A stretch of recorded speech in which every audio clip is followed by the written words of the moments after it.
So some very important questions raised in that report. So diversity specialist and a change management expert, Teresa Oakley-Smith, good morning to you and welcome. One of the guests in that report that we've just played spoke about a moment of hope and not a panacea. There's something to build on, though, surely. Let me first congratulate the Springboks, otherwise I'm going to be seen as a naysayer, Jeremy.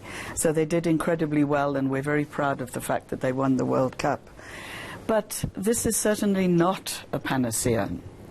I mean, the fact that we had 4 or 5 black players in the team at a given time, when so many more hundreds of black people play rugby than white players, indicates to me that far too little has been done in terms of transformation.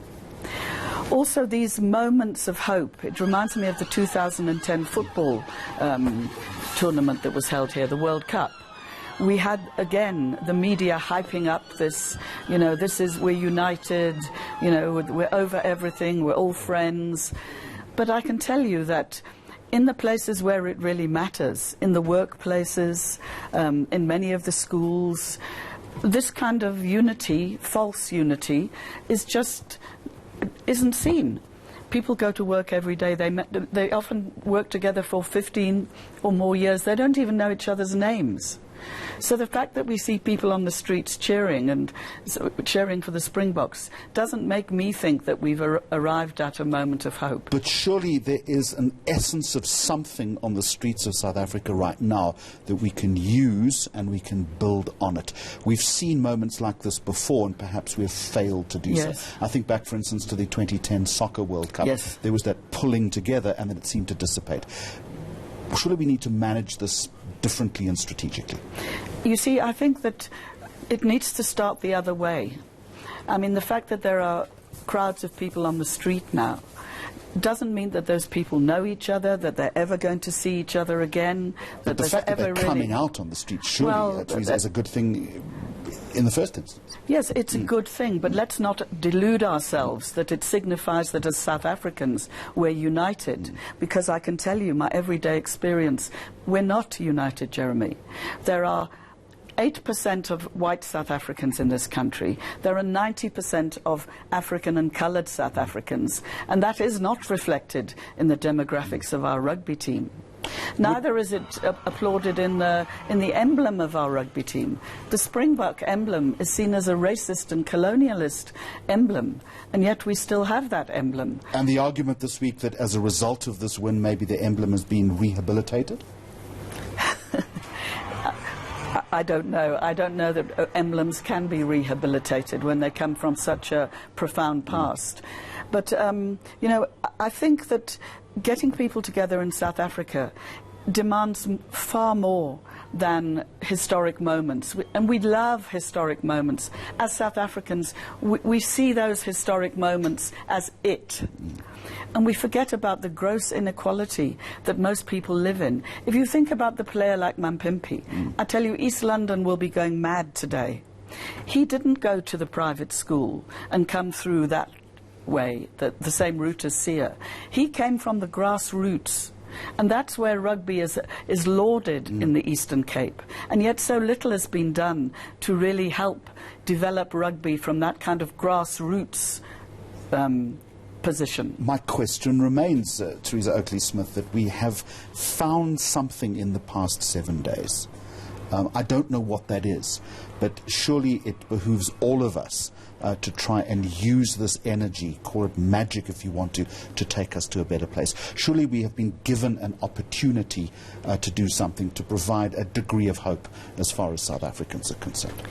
I mean, I think it would be wonderful if we could. How do we do it? Well, that's the problem. I mean, this moment needs to be relived in every workplace, for example.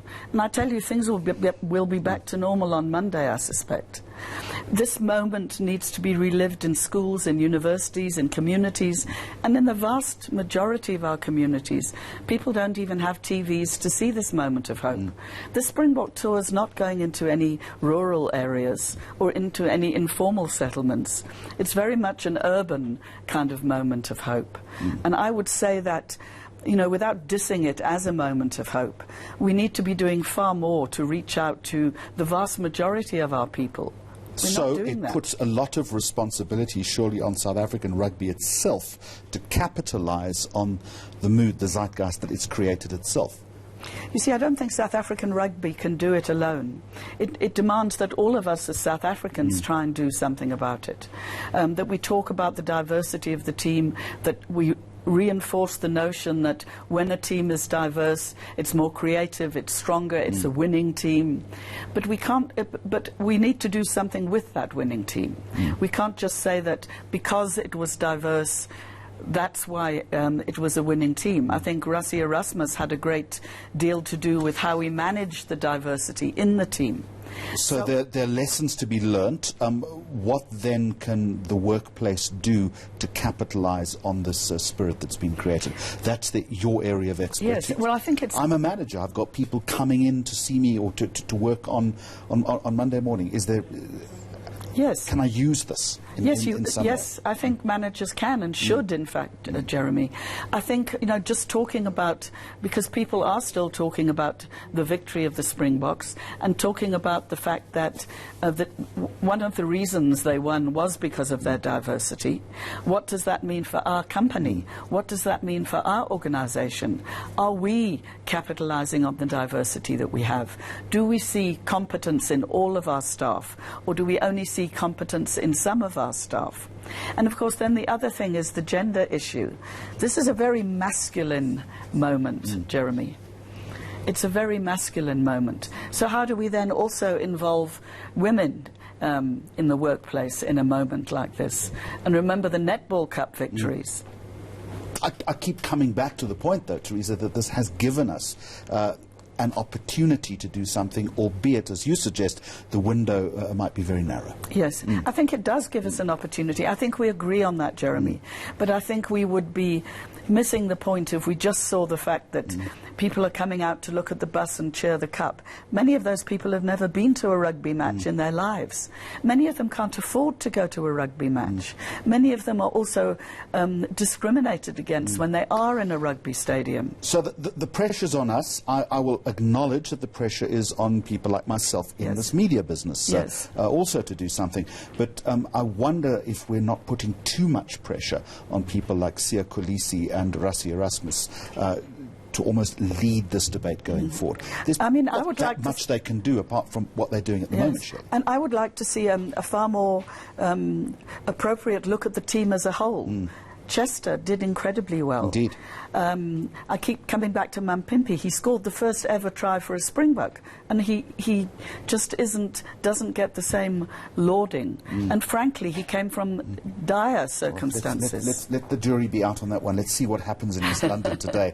Yes, far as I'm that's sure concerned. there will be. Teresa Oakley-Smith, it's an uncomfortable conversation, but it's important that we have this conversation. And I think where we do agree, as you've said, is that it is a springboard. It's something that we have to use to do something, because we have failed in the past in this respect. And if we keep going back to 2010. And if we don't allow ourselves to be uncomfortable, we're never going to... Change doesn't come from comfort, Jeremy. Take your point. We must allow ourselves to be uncomfortable, but give us this. We must also allow ourselves to be happy in this moment. Yes, if it makes you happy, be happy. I'm seeing a bit of cynicism. Yes, I do feel a bit cynical, to be very honest. I mean, I'm delighted to see that people are happy, but I think when I think of all the struggles we have in this country and the terrible inequality that we have, I think for the vast majority of people, this is not going to really make them happy. Or not for more than an instant. All right, Teresa Oakley-Smith, thank you very much indeed. As I say, an important debate to raise.